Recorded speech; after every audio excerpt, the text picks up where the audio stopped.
There are no authentic sketches of any prophet, not Moses, not Jesus, not Muhammad, peace be upon them, and yet one of them is described in astonishing detail. Stay tuned. You are about to discover what you have likely never heard before. How 3 Western historians vividly described Prophet Muhammad, a man of striking handsomeness and presence. Islamic law forbids depicting Prophet Muhammad, and Muslims have always honored this by avoiding his portrait. But they preserved something far greater, hundreds of eyewitness descriptions of how he looked and moved. Unlike other ancient or religious figures, the life and activities of Prophet Muhammad were recorded in remarkable detail, a fact acknowledged even by leading Western scholars. See Episode 2 in the link shown above, where historians confirm that he is the most thoroughly documented man in history. So what did Prophet Muhammad look like? Let's hear what Western historians have written, based on those earliest eyewitness records.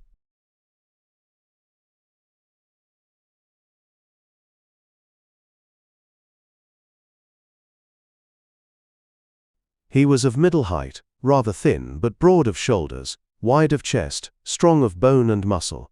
Emanuel Deutsch, German Jewish scholar of Semitic and Middle Eastern studies. Muhammad was of the middle stature, square-built and sinewy. In his youth, he was uncommonly strong and vigorous. Washington Irving, an American short story writer, essayist, biographer, historian, and diplomat. Muhammad was in the full vigor of his manhood, robust, of medium height, strongly built, with broad chest and massive head. Emanuel Deutsch, French Orientalist and historian.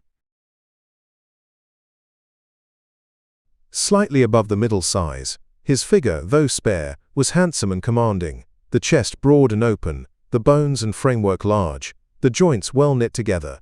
William Muir, Scottish Orientalist, Christian missionary, and principal of the University of Edinburgh.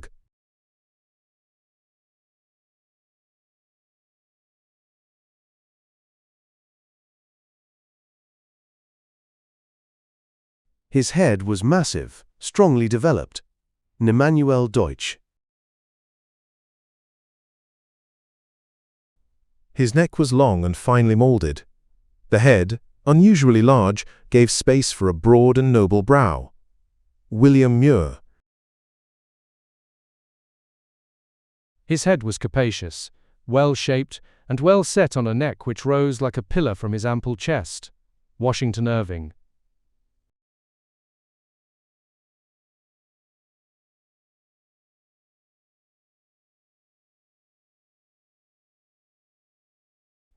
He had large hands and feet.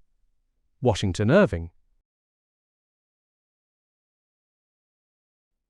His hands and feet, although large, were fine and sensitive. Emanuel Deutsch. His hands were as silk and satin, even as those of a woman. Emanuel Deutsch.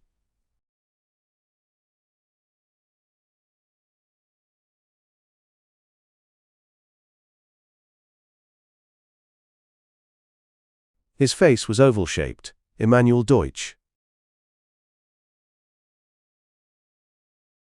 His forehead was high, broad at the temples, and crossed by veins extending down to the eyebrows, which swelled whenever he was angry or excited. He had an oval face, marked and expressive features. Washington Irving. His cheeks were clear, without red in them. Emanuel Deutsch.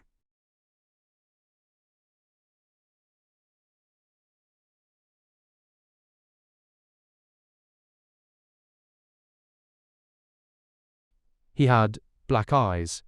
Washington Irving. Great black restless eyes shone out from under long heavy eyelashes. Emanuel Deutsch. His large eyes, intensely black and piercing, received additional luster from their long, dark eyelashes. William Muir.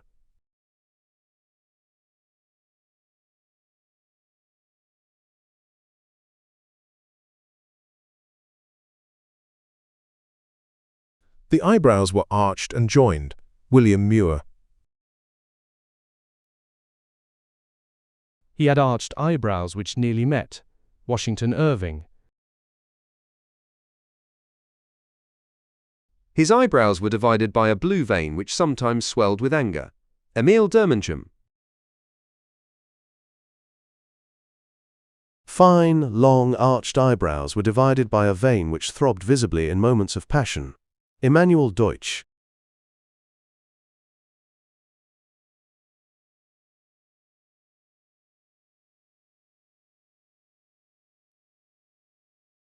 He had an aquiline nose.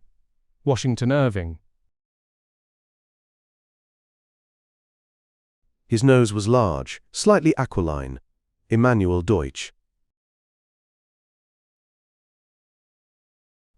The nose was high and slightly aquiline, but fine, and at the end attenuated. William Muir.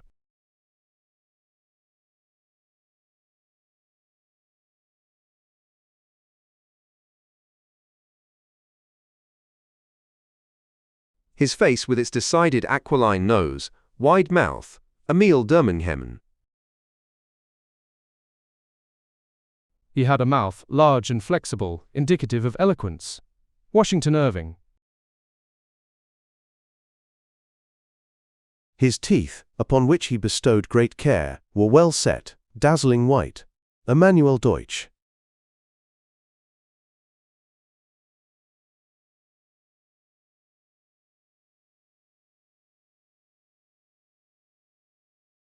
His hair was neither very curly nor altogether straight, and floated freely to below his ears.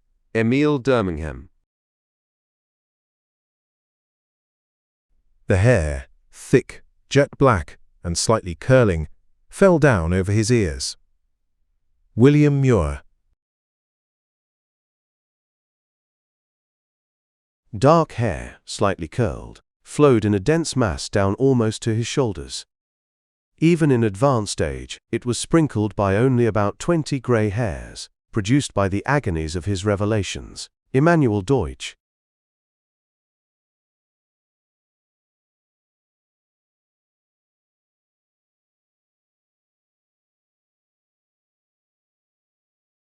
His moustaches were clipped, a fashion he had adopted in order to distinguish himself from the idolaters.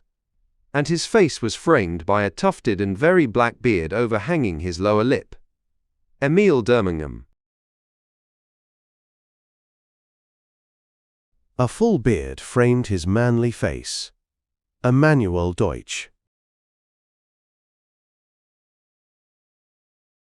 A long black bushy beard, reaching to the breast, added manliness and presence. William Muir.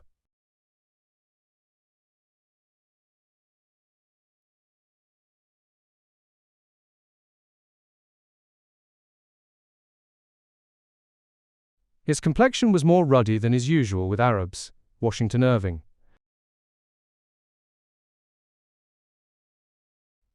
His skin was tanned. Although the employment of black slaves had already corrupted the purity of the Arab race in the towns, this mixture seemed scarcely perceptible in Muhammad. Emanuel Deutsch. The skin of his body was clear and soft. The only hair that met the eye was a fine, thin line which ran down from the neck toward the navel. William Muir. His face was slightly tawny of color. His skin was clear and soft, his complexion red and white. Emanuel Deutsch.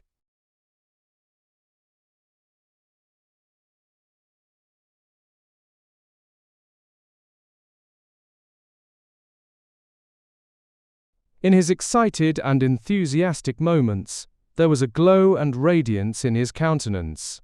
Washington Irving.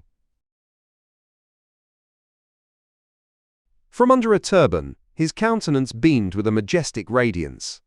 At the same time impressive and gentle. Emanuel Deutsch. The depth of feeling in his dark black eye, and the winning expression of a face otherwise attractive, gained the confidence and love even of a stranger. His features often unbended into a smile full of grace and condescension. He was, says an admiring follower, the handsomest and bravest, the brightest-faced and most generous of men. It was as though the sunlight beamed in his countenance. William Muir. Prophet Muhammad, peace be upon him, sent as a prophet to all of mankind, he was remarkably balanced even in his physical form, as though he embodied the ideal of the human being. And within that perfect balance, his inner light shone outward, a radiance seen and described by all who beheld him. Thank you for watching.